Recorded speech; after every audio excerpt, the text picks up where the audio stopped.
여러분 안녕하십니까? 박완신 교수입니다. 오늘은 남북 통일을 향한 우리의 과제 주제로 말씀을 드리고자 합니다. 특별히 2023년은 3.1절 104주년 8.15 광복 78주년이 되는 해입니다. 그래서 오늘은 분단된 한반도 남북한 현실을 보면서 남북 통일을 위한 우리의 과제 주제로 2023년 2월 18일자 한국장로신문에 게재한 제가 쓴 논단 내용을 말씀을 드리고자 합니다. 2023년은 6.25 전쟁 후 정전협정이 체결된 지 70년이 되는 해입니다. 그런데 아직도 남북관계는 한 치 앞도 내다볼 수 없는 긴장과 갈등의 골이 깊어만 가고 있습니다. 세계 230여 나라 중 한반도 남북한만이 아직도 유일한 분단국으로 남아 정전 상태가 다시 전쟁의 도가니에 빠져들지 않나 하는 불안감은 점점 더해가고 있는 것이 오늘날의 현실입니다. 특히 북한은 2022년 12월 말 6일간 열린 노동당 중앙위원회 제8기 제6차 전원회의를 개최해서 2022년도 정책 집행 결과를 평가하고 2023년 과제들을 제시한 바 있습니다.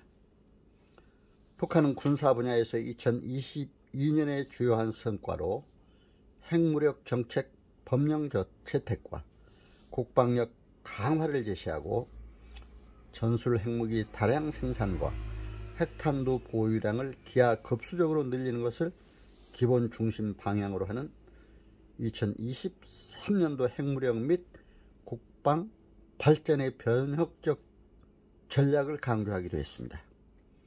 북한은 고체 연료를 사용하는 신형 대륙간 탄도미사일 개발 과업을 제시하고 최단기간 내에 군사 위성도 발사하겠다는 의도를 드러냄으로써 2023년도에 북미 간, 남북 간 군사적 긴장이 더욱 고조될 것으로 이렇게 전망되고 있습니다.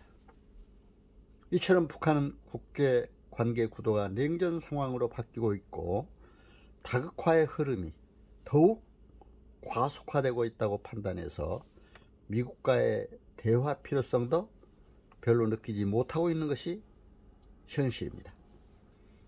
더욱이 2023년에는 2월에 북한 인민군 창건 75주년이 되는 주요한 정치 군사적 기념일이 있고 7월 27일에는 북한 당국이 말하는 소위 조국 해방 전쟁 승리 70주년이죠. 또 그리고 9월 9일에는 정권 수립 75주년이 되는 해이기 때문에 2월 중에나 늦어도 7월, 9월 사이에 제7차 핵실험을 감행할 가능성도 높다고 보아집니다.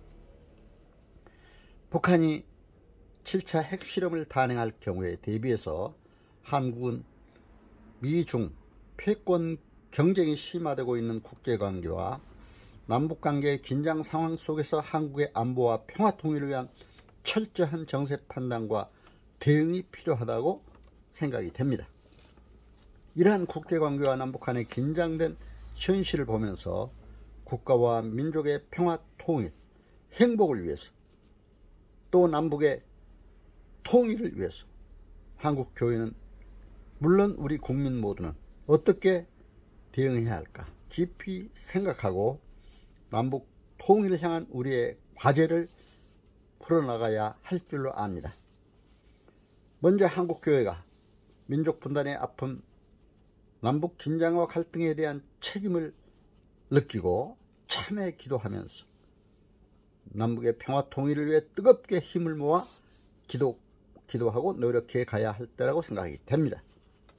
특히 민족의 평화통일과 북한 선교는 하나님께서 한국교회에 주신 지상명령이요 가장 중요한 과제임을 알고 열심히 기도하며 함께 힘을 모아가야 합니다.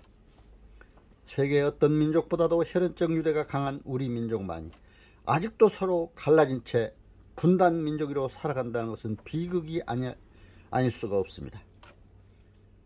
그러나 전쟁도 평화도 하나님 손에 있음을 저희들은 알아야 됩니다. 사무엘상 17장 47절 말씀대로 전쟁도 여호와께 속한 것이라. 이 말씀을 마음에 깊이 새겨 국가와 민족의 전쟁과 고통, 평화도 행복도 하나님 섭리 가운데 있음을 믿고 또 하나님 손안에 있음을 믿고 한국 교회가 먼저 깨어 기도하면서 열심히 노력한다면 하나님께서 민족 분단의 아픔을 치유하고 남북 평화 통일의 길을 열어주시리라고 확신합니다.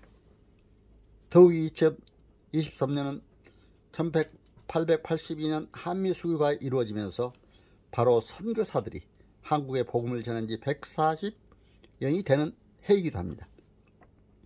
주변 국가, 특히 중국, 러시아와의 관계도 6.25 남침 전쟁 후 냉전 상태에 있다가 1989년 12월 미소 몰타 정상회의에서 냉전 종식을 선언한 이후 1990년 한소 수교가 이루어졌고 이를 계기로 1992년 8월 24일 한중 수교가 이루어져 중국, 러시아 선교의 발판이 마련되기도 했습니다.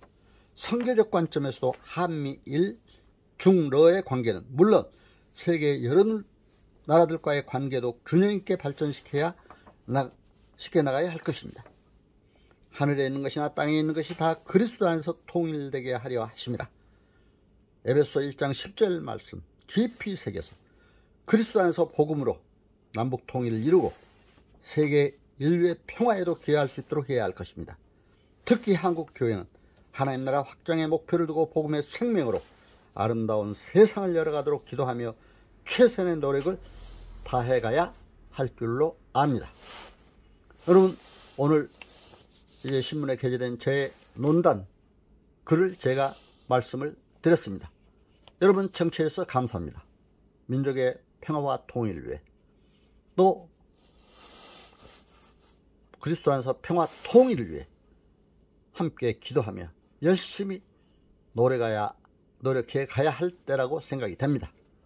여러분, 오늘 저의 논단의 글 내용, 평화 통일 북한 선교의 과제에 대한 말씀 잘 청취해 주셔서 감사드립니다.